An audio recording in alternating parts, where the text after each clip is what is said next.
Good afternoon, Nicole. How are you today? I'm very well, Richard. Thanks for asking. I'm so glad to hear that. I know we were both just talking a second ago. It's been a little frantic start to the week, but I guess that's probably to be expected, right? Yes, welcome to fall. Welcome to fall. Welcome to the start of a new month tomorrow. It's insane, right? Yeah, Yes. it's so much happening. Well, I'm very pleased that you're here today, and we're speaking with Nicole Ferry, NicoleFerry.com. Nicole, you are a speaker, you are an advocate, you are a former first responder, you are an advocate, so many things that you are, in addition to being you. So I'm extremely excited to talk with you today. I love your background, the work that you did as a first responder. Um, but that wasn't always easy for you, was it? I mean, I can't imagine it would be easy for anyone, right? So maybe we could, yeah, No. maybe we could start with a little bit about your background and your journey. And then I'd love to transition into all the great work you're doing as a speaker and an advocate and everything through NicoleFerry.com. Awesome. Well, Yeah. thanks for having me, Richard. I'm super excited to be here. I am I was a first responder and a veteran, so I've Right. had a lifetime of trauma. Yeah. Whether that Yeah. was in the military, in law enforcement. Right. I was an EMT as well, so Yeah. and then just life. Like everybody has that life component, and Right. Right. Yeah. You just chose to make it even harder on yourself. yes. Well, and I say that I spent over 3 decades serving and surviving, Right. and which really led me to believe that I was unworthy, unlovable, and Mhm. defective. Mhm. It didn't Mhm. help that I had like a high school guidance counselor that told me that I was too stupid to go to college. Yeah, that's lovely. Thanks. Exactly. And he Yeah. told me I needed to figure something else out. So instead of like the we component of like, hey, we're going to figure out something else, it was like, hey, Nicole, you're going to figure it out. You have to figure that out. Right. And so that really started my journey of becoming a rescuer. So that's what I Mm. found out. Like I I was a rescuer and I Mhm. started to rescue everyone and everything Sure. and joined the military well in my senior year. Of high Probably, school. yeah, in Yeah. high school. So probably 2 weeks after I had that conversation with my guidance counselor, I joined the Army National Guard, Mhm. and and I become a rescuer. So I Mhm. go into the National Guard as a military police officer, Mhm. and very early find this community of people that I didn't have Yeah. necessarily in high school. Right? You Sure. have your Sure. friends and everything, but Right. you Yeah. get into a unit, especially at 17, you get into a unit You're and so all of young. a sudden Yeah. you have a uniform and a Yeah. name, the U.S. Army on your chest. Like you fall into this group of people that are willing to do anything up to and including die for I you. was saying, including sacrificing their own life for you, right? So all of a sudden, you have this sense of belonging, right? Absolutely. Yeah. So I go to the National Guard, I do my training, I come back. I went to a police academy and started working as a municipal police officer. I had a few people where I was working. We had a volunteer fire department Okay. who served as our ambulance, and I had a few people die on me, and I didn't like how that felt. So I Wow. needed to Yeah. get more medical training. So I Yep. became an EMT, Mhm. another rescuer job. Another rescuer. So we're adding, we're adding, like you said at the beginning, you said, veteran, EMT, law enforcement is so Yep. most people do one. You Mhm. did all three. Yeah. So I didn't like how I felt when that I didn't have enough to save people, and so I went and Mm. became an EMT. Mhm. And then I spent a while doing municipal policing and EMT on the side, Okay. and then had an opportunity to move to private policing for a Class One railroad, which is there's 5 Class 1 railroads in the country, Mhm. and I got to go and work for them and did everything from specialized crimes to cargo theft. Wow. We got Were promoted. these was this passenger trains, Nicole, or more No, this cargo? was Both freight. Yep, freight freight train trains. cargo. Okay, yeah. So you're really protecting the freight as it moves Mhm. across the country. Yeah. Yep. And so when I retired there, I retired as the special agent in charge. So I had a large chunk of the Northeast plus 2 provinces of Canada, Wow. and had a pretty substantial team Yeah. working in there. A lot of But railways up around that area. Yeah. Yeah. A lot yeah, of lot of stuff moves between that yes, corridor. Yeah. absolutely. And unfortunately, that's where my advocacy comes in, right? Right Mm, at the end of my time as a special agent in charge, I mm, had one of my agents die very violently in an mm. unusual way No, I'm so sorry. Yeah. on duty. And Mm. it really started to affect, you know, first responders are more likely to die by suicide than they are to be killed in the line of duty. Yeah, that's an unbelievable statistic. So you mentioned to me when we talked earlier about this high rate of suicide among first responders, and it Yeah, really threw me back. Yeah. Yeah. absolutely. And so I don't think that we really, we spend all this time training and getting ready for, firefights to be involved in a Mhm. shooting, hand to hand combat, defensive tactics, legal updates, all those things, super important things. We don't get a whole lot on what happens if we have a mental health crisis. We Right. believe um, that the traditional way for civilians is the only way that is out there, and that's Mm. something that I learned that wasn't true. And Yeah. so we're more likely to die by suicide than to be killed in the line of Yeah, duty. And duty. Yeah. I knew that, or I got to learn that firsthand because I was almost one of those statistics. Right. And unfortunately, for some of my colleagues and some of my closest friends, they are that statistic. And Mm. it really was heart wrenching, gut wrenching. None of that really embodies what it does to you. It leaves you with so many questions, Can't and imagine. Yeah. um, so that's what I do now is Yeah. I spend time talking about what it's like to have uncomfortable conversations about mental health and suicide, not only to first responders, but their families. Yeah. Um, like suicide knows no bounds, it's no Right. race. It doesn't carry race. Yeah. Right. Yeah. Yeah. Yeah. And so, and when we look at the statistics, first responders, we come into so much more contact with Mm. traumatic incidences that we have a higher, like statistically, we just have a higher rate of coming into contact with Right. those situations. And so either we get it handled pretty quickly Hmm. with the proper ways to heal, Right. because it is something that we can heal from. But Right. if we don't take those proper things, then we start to see it pop up in all All aspects. other aspects. Yeah. I Yeah. want to talk to you about some of those things, but before we do that, Nicole, let me first thank you for helping us understand how you navigated your own journey of PTSD, and really this turning point, like you said, this transition from law enforcement to mental health advocacy. So first of all, thank you for telling us that. I really appreciate that. Um, what are you talk about the recovery and the healing, but before Mhm. we even get to that, Nicole, like when you Mhm. think about the preventative or the early warning signs, or can you educate us a little bit on some of that when someone is experiencing trauma or PTSD? What are some of those sort of early warning signs that maybe a loved one is missing? um, Yeah. Absolutely. So, PTS or post traumatic stress is something that is, when you get a diagnosis of that, that's something that's happening for almost like 3 months. So you have to yeah. have some symptoms that go on for a little bit of time. So when you have a traumatic incident, no matter who you are, there are certain things that happen. You can be in a car accident as a civilian Hmm. and have nightmares about that car accident, and those things are very Sure. normal.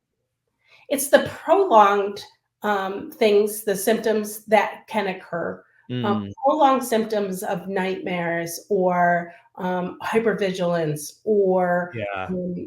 those symptoms that we have, the flashbacks. Right, um, that don't seemingly they're not gonna go away on their own, right? right. Yeah, yep, And yep. so it's that prolonged thing. And so we find over the career of a first responder, it starts off at a real high. We are so excited to get this position, right? They're going to pay us to have the most fun we've ever had in our Right. entire And the adrenaline, all of that associated with all that, the right? things. Like, Yeah. Yeah. so excited. And then around 2 to 3 to 4 years, you start to get into this lull, and you're still you're hanging out with Right. cops or firemen or EMTs, but you're starting to your circle starts to get a little bit smaller, right? Right. Your trust in the average person goes a little bit down. Sure. You've seen the worst and sometimes the best, but a lot of A the lot of worst, the worst of people. Yeah, for right? sure. Yeah. So you got to think that when people call 911 for help, they're I'm trying, like, I just lost my train of thought. I'm so Yeah, well, I sorry. mean, they're probably not at their worst, but they're not they're not calling 911 because something good is happening to them. Right. Their problem solving skills. This is what, like, Yeah. their problem solving skills, like, the situation has outweighed that, right? And Right. so, They no longer can solve. Right. Right. They need help. Yeah. Their right, problem solving skills have been completely run through at this point, right? Completely exactly. exhausted, and now they need somebody else to help them. Right. Yeah. But who do first responders call when they're Right. problem Who's your solving? 911? Exactly. Yeah. Yes. Yeah. And so all of these things, and as we go through the career, we see this transition of your social circle and your Mm, family circle gets closer and closer and closer until it is just you and a significant other, or just you. right. Um, the divorce rate is very high Sure. Yeah. in first responders, right? So we begin to show this distrust in a lot of Mm, people. Now, it mm. doesn't, like, this isn't a blanket statement No, I saying, get it. Yeah. you No, know, I know you're not generalizing. I get it. Yeah. Yeah. but we do have some norms in our Mhm. community Yeah. Some that is patterns, right? Yep. universal. High Yep. divorce rate, high alcoholism, right? A lot of times we have problems sleeping, Mm, weight gain. mm. So the weight gain leads to a sleep apnea, and Sure. that is a problem in sleep. We have a Sure. problem with diet because Help. Then you don't feel energized. You can't. yes, Yeah. Yep. the shift work. And so there are a lot of symptoms and signs. Not all of them lead right to PTS, Mm. but they all kind of commingle, I was and they gonna all say, kind of yeah, happen they're together. definitely you're not trending right in the right direction for sure. Yeah, absolutely. And Yes. not that I'm saying that's wrong, but I think you understand what I mean. Right. It's yeah, Yeah, absolutely. absolutely. You talked to me when we met before about, and I wrote this down because Mhm. I had never really thought of it this way before, Nicole, until you said it. The notion of a mental health emergency plan. Mm. And it was really that emergency plan in your case that was so impactful. Can you tell me a little bit more about what you mean by a mental health emergency plan? Right. So in first responders, we know when we show up to a call that has mental health involved in it for some Mm, reason, whether we're bringing someone into the hospital for a mental health hold, or mm, so there's a plan, and it's written out. mm. But what first responders don't do is have a plan for themselves. Right, And right. so I had, after I had one of my colleagues die by suicide, I Mm, went into a treatment facility for first responders, and got treated for PTSD. mhm, Um, I stayed there for about 4.5 months. mhm. That's pretty much what I talk about is how I went into treatment. I came out. Right. I had not been suicidal in the time that I had gotten treatment. Sure. I came out, came back to work. It was a medication change that had left me going blind. So This there was an yeah. increased eye pressure that was making me go blind. Mm, And within those 3 days, I was going blind, and I had a very clear plan yeah. for my suicide. Yeah, your ideation was at the It highest was level. very Yeah, high, right? yeah, Like, yeah, I had said goodbye to family members, and yeah, my husband had interrupted that. yeah. Well, up to that point, I had done a lot of work in the mental health advocacy for first responders. I led the the mental health team for my department. I had all this training, but I had never had a plan if For yourself. Yeah. yeah, if Yeah. I was suicidal. Yeah. So it was like I had gone to treatment, I had gone to therapy, I'd done all this stuff. Like I checked all those boxes. I should be good. Right. And it was a medication change, Yeah. that Chemical reaction. Yeah. chemical reaction. So much so that it's on my like do not prescribe, like Yeah. almost an allergy Yeah. um, Thank goodness. Yeah. now. Yeah. Um, so it was found that I had increased eye pressure and an allergic reaction to this. Mm. But I had to come up with the therapist because my husband came home and interrupted my Thank suicide. God he did. But yes, I Yes. understand. Yeah. Yeah. And Yeah. What if we he went, had, what if he had not come home? Right. I yeah, mean, I can't even think about the alternative. Yeah. yeah. Yeah. And he was Yeah. minutes, Yeah. Yeah. like he was minutes from away from this. And Yeah. so we had to talk about like a mental health Plan. plan, like Yeah. what happens. And there were some misnomers that I had, that my husband had, Mm. that we really needed to talk through, and some education on Sure. both of our parts Sure. of like, hey, if I show up like this. So what the therapist had laid out for us is a plan of like, if Nicole shows up the way I did, and that particular day, I those 3 days I was exhausted. I couldn't see. My I can't world even was very imagine. closed. Yeah. Yep. I was screaming on the bathroom floor. I'm not a screamer. I can yell with military precision, but I'm not a That's screamer. different than And screaming. Yeah. Yeah. yeah, and so I didn't have any energy. I was screaming. I wasn't showing up normally as I am. Right. And so on the flip side, I can show up as, special agent in charge, Yep. uniformed, which is a Right. very different shoulders Put back, that head up. put that mask on. Right. Yep. Yes. Yep. And so my husband, when we were talking this out with the therapist, is like, what I can't, so there were a few things in my plan that we came up with is first, you know, can you, which one is she showing up as? Right. Is it the cop, or is it the Right. puddle of sadness? Um, if it's the puddle of sadness, there are a few things that Nicole has: pick her up, put her in the shower, turn it to cold, Right. right? The cold weather, or the cold Cold water. Yep. shower will change the chemistry in your brain very Right. quickly. And that Help is to a reground you and yeah. Yep. sugar. Give her sugar. So Yep. sugar will have a chemical reaction in your brain pretty quickly, just like a diabetic. Yep. That will change the chemistry in your brain. Yeah. Yep. And then all those things, like if we're actively suicidal and we need help, call 911. But if these are things that, and then call for help. All Yeah. things that he could do. Now, if I show up as Nicole, special agent in charge, Ferry, like that's a problem. Like that's a backup. Call 911 and ask for all the Yeah. backup. Now you're on the other end of the spectrum, right? Yes. Yeah. Yeah. Yeah. Absolutely. Yeah. So when I showed up on that particular day, it was put me in the shower, get me something to eat, Yep. call the therapist, call the team. Yep.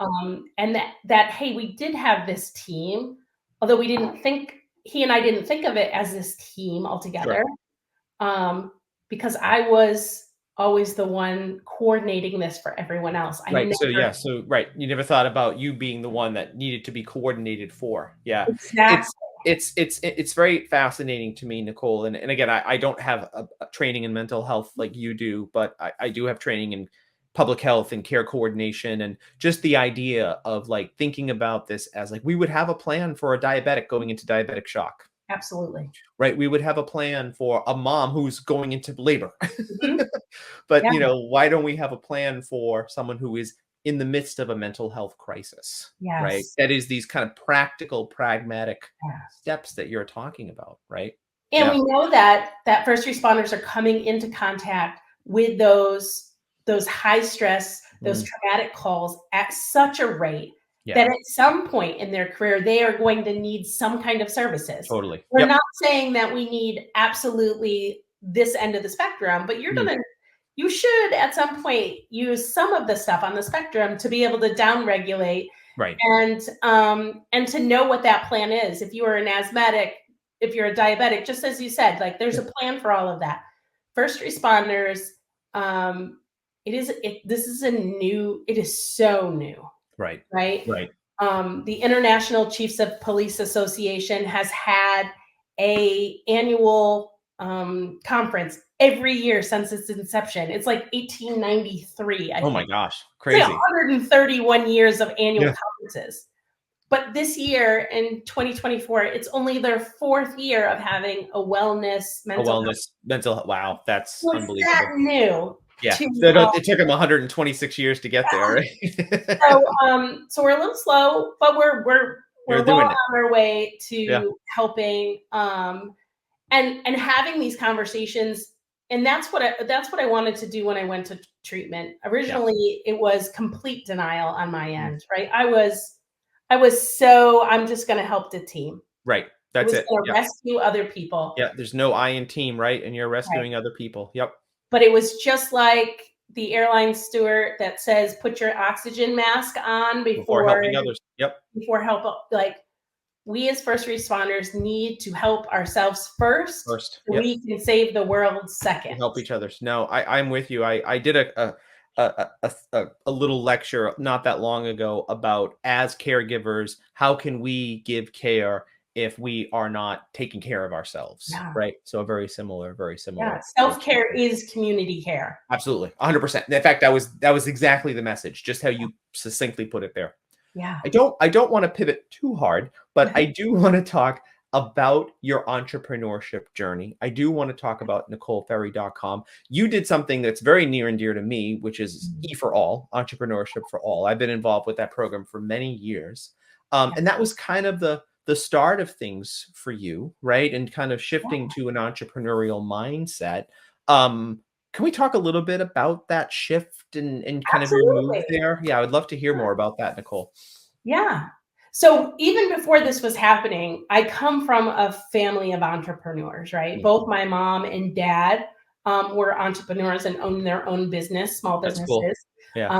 My dad had a welding, steel fabricating, crane business with Oh, wow. his brothers, and my mom owned a craft store Mhm. separately.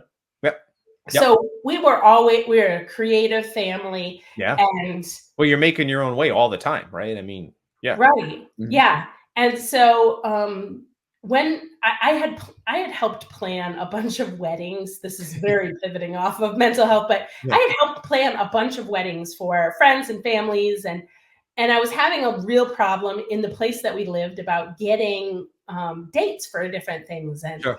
I was like, we need this one online setup that tells us the reservations of certain places. But it needs to be local, very hyper Sure. Very local. local, hyper local. Yeah, but this aggregator, right, of information for people. Yes. Yep. And so I had set it up to a couple people, and they were like, "You need to go to E for All." And so I went to E for All and went through their business accelerator, which Yeah. was amazing. Yeah. It's a great And program. I got right to the end of it, and it was like, "You need to sell wedding things," and I was like, "I don't know if I don't like know if I'm doing that. the Yeah. Yeah. process. Yep. I don't know if I want to sell wedding advertisements." So I put Mhm. that on. Nothing wrong with people who do, but that's just Right. yeah. Yeah. Yeah, it was just going to be really hard as a Yeah. with my job and everything of what it was. But the experience was second to none. The Sure. people were great, and I really enjoyed the creative process of Mm. all of it. Yeah. And so Well, I mean, I mean, I know we said this was a hard pivot from mental health, but I would don't want to assume, so I'm going to ask you, did that creative process, how did that, how did that interact with, did you feel more grounded? Did you, I mean, so one of my core values yeah. is creativity. And Mm, when I felt when I was my sickest, when I was at the lowest, sure. my creativity was at a zero, right? Yeah. There was no creativity Makes in my sense. Yeah. And Yeah. so when I started this process into the pivoting Mm, and really getting into some of my treatment, creativity was one of those things that had to be brought back into my life. And yeah. it had to be done in a whole bunch of different ways. Mm, I tried art therapy, I tried yeah. dance therapy, I tried Right. all these things. And so it was very interesting because E for All and the business, that particular business, and then going on to start NicoleFerry.com was a creative outlet, Yeah, for sure. which made me a healthier person, just because it fed that creativity Yeah, yeah. in That me. void. Yeah, absolutely. We've talked to a lot of women on this show, Nicole, who have left those high stress careers, right? To go into entrepreneurship or leadership. And that's not to say that that's not high stress in and of itself, right? Yeah. I mean, entrepreneurship, it can be very high stress when you're, you mentioned both your parents were entrepreneurs. I'm sure that was stressful sometimes as a child and everything. So when you think about your own sort of journey there from a high stress career of a first responder, SAIC, all the things you were doing, how do you put that together? How did you make that transition, or what advice, I guess, do you have on that transition? Yeah, that transition was like going off a cliff, right? And then sudden stop at the bottom, because the my other job was life and death, Yeah. Yeah. right? You were one decision away from life and death. Mm. Now everything is kind of slower, Yeah. and Right. for the good, right? Right. Now I can step back and say, listen, we've got to get the website going. We need some SEO work. Like, nobody's dying. Who's dying here today? Yes. Nobody's Yep. dying. Yep.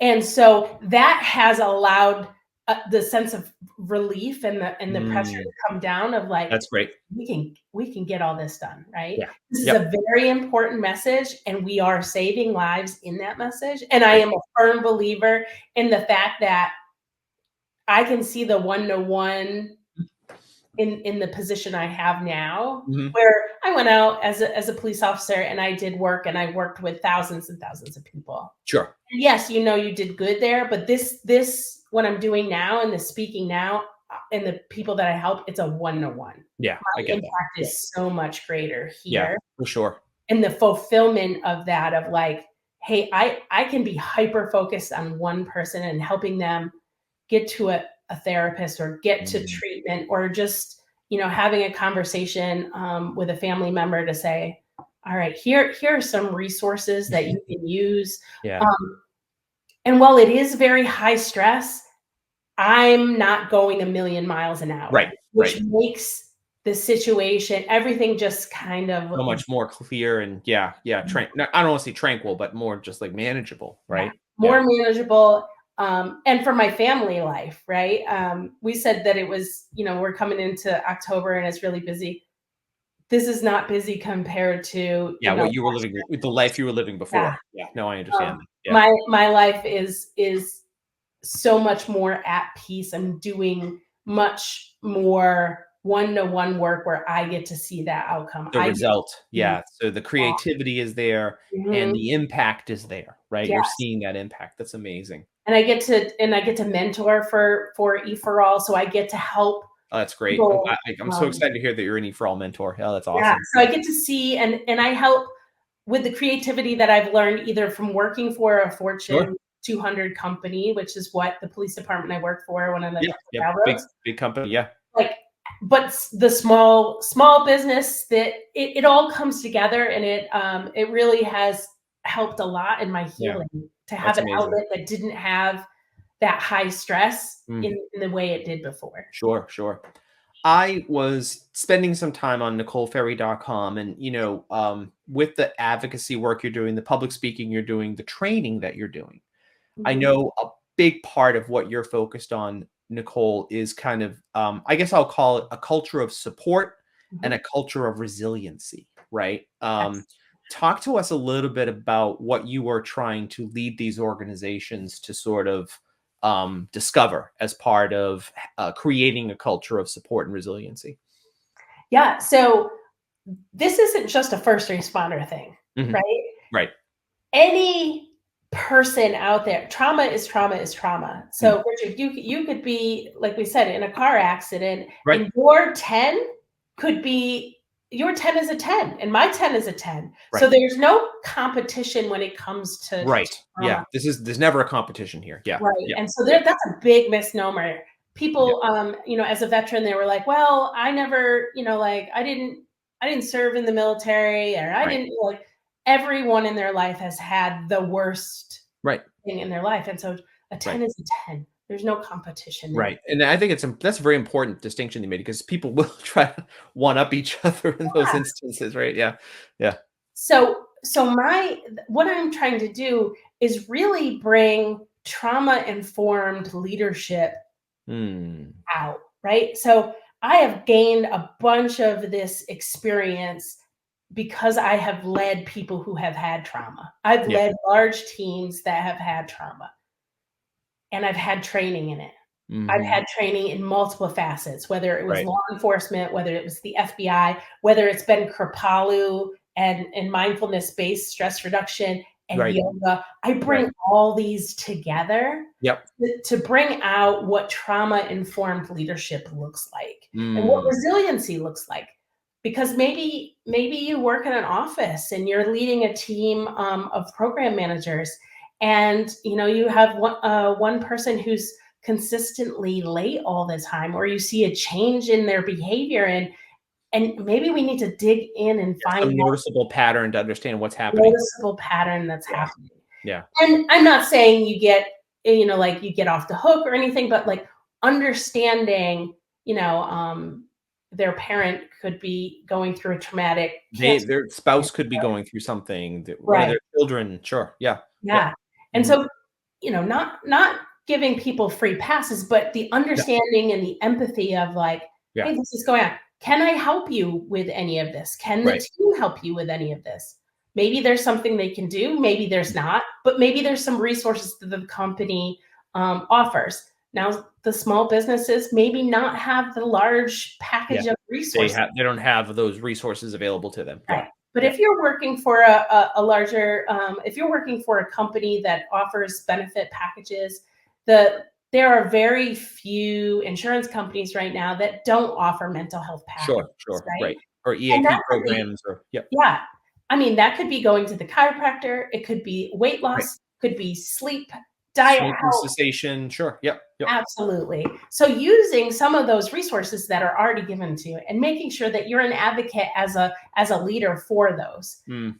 But having the ability and the humility, what I have found is that in my vulnerability, in telling you my story first and Mhm. opening up, that I garner a lot of trust that way. Right. Right. Right. And by telling you my story and telling you all the things I've gone into, you are more likely to say, "Oh, well, I had a brother Yeah. who had a hard time with mental health, and his fiance, died by suicide, and it was really tough." Or, like we had to have one of our kids is having a tough time, and they see a therapist. Or Right. it's amazing the stuff that when you show vulnerability and you put it out there, how much we are very much connected. Sure. Everybody has trauma. Right. Everyone has a time in their life where they have mental health struggles. That's Yeah. just life. That's life. There's good stress and there's bad stress. Getting married, Yeah. right? Somebody who's gotten married. Ask them if that was a stressful time for Right. them. And probably to your point, some of the best stress they've ever had and some of the worst stress they've ever had. Yeah. Exactly. Starting a new job, Yeah. going back to school, like Yeah. starting a new business, E for All. That's a really exciting time, a real panicking time. It has money, it has time Right. consuming.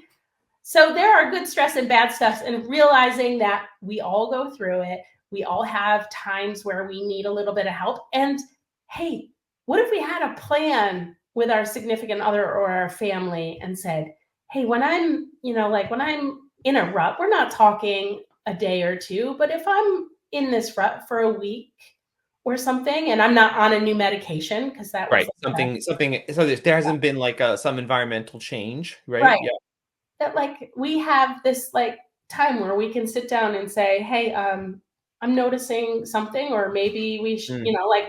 but come up with a pre-planned thing. Maybe it's a safety word, maybe it's because I know if I was in a certain situation, my husband was deathly afraid of if Nicole, special Yeah. agent Ferry, showed up. Like Right.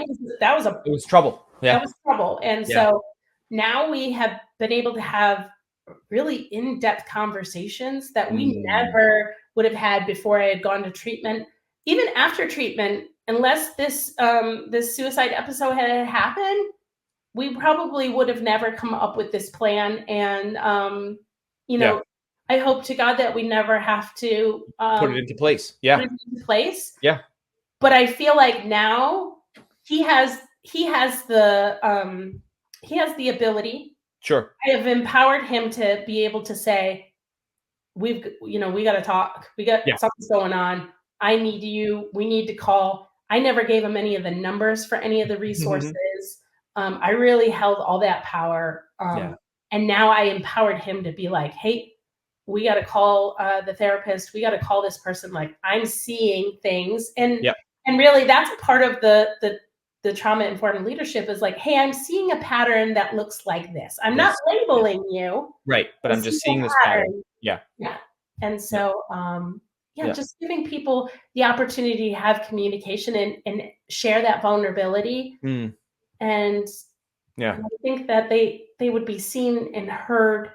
And that's all anybody wants is absolutely connection. Yeah. You're doing so much, Nicole, around mental health advocacy and like I said, the strength and resilience training that you're doing. What can our audience do, our listeners do to help amplify the message around mental health and self-care to service responders and veterans? What can we get back to you?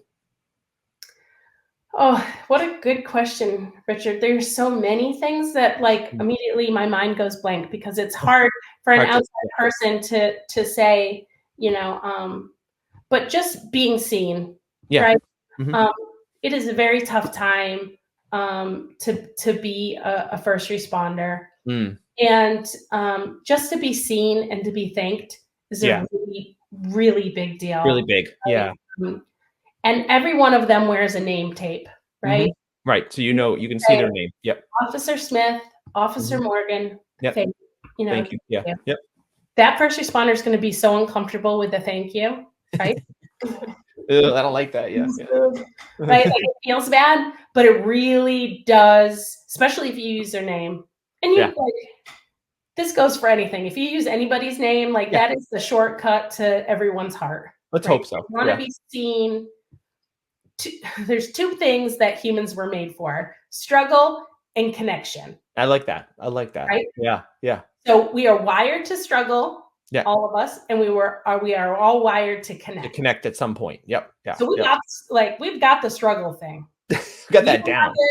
Everybody has it. Like we have both of them, but to connect, it's hard. In that way. Connecting is hard because it requires so much, right? It requires vulnerability. It requires awareness. It requires sometimes just courage. It requires so much. Yeah. So it doesn't cost anything really monetarily. It's just a thank you, officer so-and-so, firefighter so-and-so, EMTs, dispatchers, I like that. I like that. It's simple and it's effective. So simple. Yeah. Just to be named. They all have their name tape on. Yeah. Just to thank them. And then to carry that out, like my daughter, we do some rucking and some 5Ks and stuff. And, and the people that have to stop, like we give them high fives when we go, thank you. Yeah. So that we are bringing up kids who appreciate service to others. Yes. They appreciate the struggle in others. Yes. Right. Yeah, absolutely. And using people's names is really a big thing to provide some of that connection. What a great piece of advice. That's a great piece of advice. Thank you. Yeah. Nicole, I want to ask you a little bit about, before we let you go, I know there's some new projects you're working on, new initiatives you're excited for. Tell us a little bit about what's coming down the path for NicoleFerry.com, for you, and as we kind of take away from our conversation today. Yeah, absolutely. So I'm doing keynote speaking, particularly in the first responder and spouses, family thing. But we're really starting to take that because we're seeing interest in other areas like hospitals, universities, campus initiatives and things. And so that really goes back to learning that everybody's on a trauma scale, 10 is a 10, and that you really need to put your oxygen mask on first before you can go and help other people, right? So what I learned is that no one was coming to rescue me. and that I needed to do that I myself, needed to do that myself. I needed to rescue myself. Yep. rescue myself. Yep. So that can be a very daunting thing, or it doesn't have to be, right? Right. There were so many things that I was in control of that I could do. And a lot of it was basic, but having that plan, like we talked about, that Mm-hmm. also goes for this. Like, Mm-hmm. hey, who's coming to save you? Oh, Nicole's coming to save you. This is what I'm going to do. I'm going to make sure that I get up and I Yep. walk Right. outside and I spend 5 minutes minimum of walking outside a day. Right. Everybody can do that. Everybody can Right? do that. Yep. Yep. Everybody can do that. You don't have to do an hour of meditation, but you can go outside and walk Right. for 5 minutes. Yep. To get outside, to get out of, like if Right. you're a dispatcher working in what we consider caves, dark caves with computer screens, get outside. Yeah. Eat Yeah. regularly, Yeah. decent meals. It is Right. really hard as a first responder if you're Yeah. working night shift to Yeah. eat. To find regular food, everything's closed, and It's yeah. Yeah. closed. You're Yeah. eating in a cruiser, you're eating in an Yeah. ambulance. Right. If you're a fireman, like you're getting the best of everything, right? You get to play place. No, I'm just kidding. I love the firefighters out there. And but like again, that you're working 24 hours. You could work 24 hours straight and not get any sleep. So Yeah. our Not sleep see your patterns are family. Yeah. Yeah. messed up. Absolutely. But Yeah. eat, sleep, exercise. But really, when you exercise, like you just have to get outside and see the sun. Yep. Drink some water. Like so these are all basic things that we forget that we need for regular life. Yeah. I hear you. And and so if I had learned that so much earlier in my life, my Yep. journey, well, it would have always been non-traditional. It just would have been a little bit better because I thought that I rescued everyone else. I thought someone was going to come and rescue me. Right. I spent all my time worried on other people. And if I had just looked at me and said, all right, here's the things I can do, I could have shown up for patient A or, civilian B. Right. So more healthy, so more present, so more effective. Mm-hmm. Right. It would have changed maybe everything. And well, maybe it Right. wouldn't have changed anything, but it certainly wouldn't have gotten me the bumpiest roads. I get it. Yeah. I get Journey. it. Yeah. We've been speaking with Nicole Ferry, keynote speaker, motivational speaker, mental health advocate, entrepreneur. There's so many ways that we can describe you, Nicole. It's amazing. Thank you for telling us your journey. It's a very personal journey, and I really appreciate that you came to this space today and gave us very personal reflections and told us a very personal journey. And thank you for your advice too. I really appreciated that as well. And we're excited to watch you continue your very important work that you're doing around helping organizations build cultures of strength and resiliency and tolerance and awareness and just all those things that you're doing with NicoleFerry.com. Thank you for being here today. Thank you, Richard. It's been a pleasure.